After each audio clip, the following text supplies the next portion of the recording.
To set the file app to open .ogv files in Windows 11 Home, right-click on empty area on your desktop, and then select Personalize.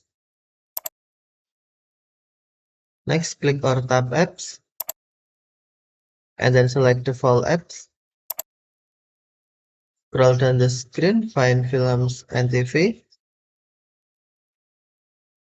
Next, tap Films and TV, and then scroll down the screen, find .ogv.